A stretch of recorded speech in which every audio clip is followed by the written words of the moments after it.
അൻസിബ ഹസൻ മാധ്യമങ്ങളെ കാണുന്നു തത്സമയം. എനിക്ക് തോന്നുന്നു 32 വർഷത്തെ ചരിത്രത്തിൽ ആദ്യമായിട്ടായിരിക്കും അമ്മയിൽ ഇങ്ങനെ ഒരു സംഭവങ്ങൾ നടന്ന് കണ്ടതും ഇത്തരത്തിൽ എല്ലാ കാര്യങ്ങളും വിശദമായി മെമ്പേഴ്സിനെ അറിയിക്കുകയും ചെയ്തിട്ടുണ്ടാവുക. ഇതിൽ ഒരുപാട് സന്തോഷമുണ്ട്.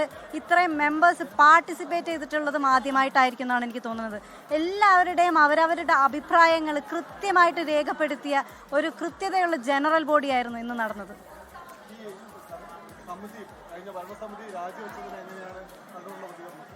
കഴിഞ്ഞ ഭരണസമിതിക്ക് കൃത്യമായിട്ടുള്ള വരവ് ചെലവ് കണക്കുകൾ ഈ ജനറൽ ബോഡിയിൽ കാണിക്കാൻ പറ്റിയിട്ടില്ല. അത് ഒരുപാട് തവണ ആ കമ്മിറ്റി അംഗങ്ങൾ ചോദിച്ചുകൊണ്ടിരിക്കുകയായിരുന്നു, ഞങ്ങൾക്ക് 45 ദിവസം തരാമോ, ഒരവസരം കൂടെ തരാമോ എന്നൊക്കെ. എന്ത് ബാലിശമായിട്ടുള്ള ചോദ്യങ്ങളായിരുന്നു അത്. പക്ഷേ ആ ബാലിശമായിട്ടുള്ള ചോദ്യങ്ങളൊന്നും ജനറൽ ബോഡിയിൽ വിലപ്പോയില്ല എന്നുള്ളത് തന്നെയാണ് സത്യം. വരവ് ചെലവ് കണക്കുകളുടെ കൃത്യത കുറവ് തന്നെയാണ് ആദ്യമായിട്ട് ഒരു പ്രധാന ഇഷ്യൂ ആയിട്ട് നിലനിന്നിരുന്നത്. അതുപോലെ തന്നെ നീന കുറുപ്പ് ചേച്ചിയുടെ കുറച്ച് പ്രശ്നങ്ങളുണ്ടായിരുന്നു, ഞാൻ ഉന്നയിച്ച കാര്യങ്ങളുണ്ടായിരുന്നു. ഞാൻ ഉന്നയിച്ച എല്ലാ കാര്യങ്ങളും കൃത്യമായിട്ട് ഈ ജനറൽ ബോഡിയിൽ എനിക്ക് സംസാരിക്കാൻ പറ്റി. പക്ഷെ ഉച്ചയ്ക്ക് ശേഷമാണ് അവസരം കിട്ടിയത്.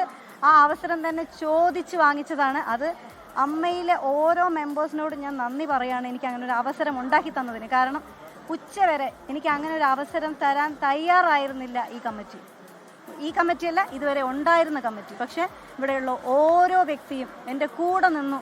എനിക്ക് സംസാരിക്കാൻ വേണ്ടിയുള്ള അവസരം അവരുണ്ടാക്കി തന്നു. ഞാൻ സംസാരിക്കുകയും ചെയ്തു. എന്തെല്ലാം കാര്യങ്ങളാണോ ഞാൻ മുന്നേ മീഡിയയുടെ മുന്നിൽ വന്ന് പറഞ്ഞിരുന്നത് അതേ കാര്യങ്ങൾ തന്നെയായിരുന്നു എനിക്ക് അമ്മയിലും പറയാനുണ്ടായിരുന്നത്. അതുപോലെ തന്നെ വരവ് ചെലവ് കണക്കുകളുടെ കാര്യത്തിൽ കൃത്യത കുറവ് ഞാൻ ആദ്യം മുതലേ ചൂണ്ടിക്കാണിക്കുന്നുണ്ടായിരുന്നു. ആ കാര്യങ്ങളും കൃത്യമായി ഏതൊക്കെ വിഷയങ്ങളിലാണ് ആരൊക്കെയാണ് ഉൾപ്പെട്ടിരുന്നതെന്ന് കൃത്യമായിട്ട് ഞാൻ അമ്മയിലെ ഇന്നത്തെ ജനറൽ ബോഡിയിൽ ഞാൻ പറയുകയുണ്ടായിട്ടുണ്ട്. അപ്പോൾ അത് പറയാൻ പറ്റിയതിലുള്ളൊരു സമാധാനമുണ്ട് എനിക്ക് ഉറപ്പായിട്ടും. കാരണം നമുക്കറിയാം, ഒരു നീതിന്യായ വ്യവസ്ഥയിൽ നമ്മൾ മുന്നോട്ട് പോകുമ്പോൾ ഒരുപാട് പ്രൊസീജിയേഴ്സ് ഉണ്ടല്ലേ. ആ ഒരുപാട് പ്രൊസീജിയേഴ്സ് തരണം ചെയ്ത് വേണം ആ നീതി എനിക്ക് ലഭിക്കാൻ. ആ നീതിക്കായി ഇനിയും ഞാൻ മുന്നോട്ട് പോകും എന്നുള്ളത് സത്യം തന്നെയാണ്. ഞാൻ അതിൽ നിന്ന് ഒരു തരി പോലും പിന്നോട്ട് ചലിക്കില്ല. പക്ഷേ ഇന്നിവിടെ നടന്നത് ചരിത്രപരമായിട്ടുള്ള തീരുമാനങ്ങളായിരുന്നു. ഒരുപാട് സന്തോഷമുണ്ട്. ഇനി എനിക്ക് ഈ സംഘടനയിൽ പറയാനുള്ളത്, ഈ കമ്മിറ്റി, അതായത് ഇപ്പോൾ ഇവിടുന്ന് രാജിവെച്ച് ഇറങ്ങി പോവേണ്ടി വന്ന ഈ കമ്മിറ്റി വന്ന കഴിഞ്ഞ ഓഗസ്റ്റിൽ വന്ന സമയത്ത് പ്രസിഡന്റ് എല്ലാവരോടും പറഞ്ഞിട്ടുണ്ടായിരുന്നു, ഇവിടുന്ന് പോയ അതിജീവിത ഉൾപ്പെടെ പോയ എല്ലാവരെയും തിരിച്ചു കൊണ്ടുവരുമെന്ന്. ഞാൻ ഇനി വരാൻ പോകുന്ന കമ്മിറ്റിയോട് ആദ്യമേ തന്നെ എൻ്റെ റിക്വസ്റ്റാണ്, ഇവിടുന്ന് പോയവരെ തിരിച്ച് വിളിക്കണം, ഒഫീഷ്യലി വിളിക്കണം. വരുന്നതും വരാതിരിക്കുന്നതും അവരുടെ ഇഷ്ടമാണ്. പക്ഷെ ഒഫീഷ്യലി വിളിക്കുക എന്നുള്ളത് അമ്മ എന്ന് പറയുന്ന സംഘടന ചെയ്യുന്ന നീതിപരമായിട്ടുള്ള ന്യായമായിട്ടുള്ള കാര്യമാണ്. ആ ന്യായപരമായിട്ടുള്ള ആ ഒരു കാര്യം തീർച്ചയായിട്ടും ഇനി വരുന്ന ഭരണസമിതി ചെയ്യണം എന്നാണ് എൻ്റെ അഭ്യർത്ഥന.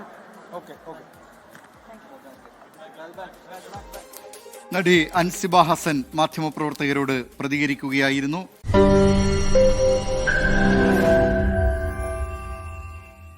ലോകത്തെവിടെയായാലും ഏത് സമയത്തും 24 വാർത്തകളും ഓഗ്മെന്റഡ് റിയാലിറ്റി പാക്കേജുകളും എക്സ്പ്ലെയിനറുകളും വിശദമായി കാണാൻ ഞങ്ങളുടെ യൂട്യൂബ് ചാനൽ നിങ്ങൾക്ക് സബ്സ്ക്രൈബ് ചെയ്യാം.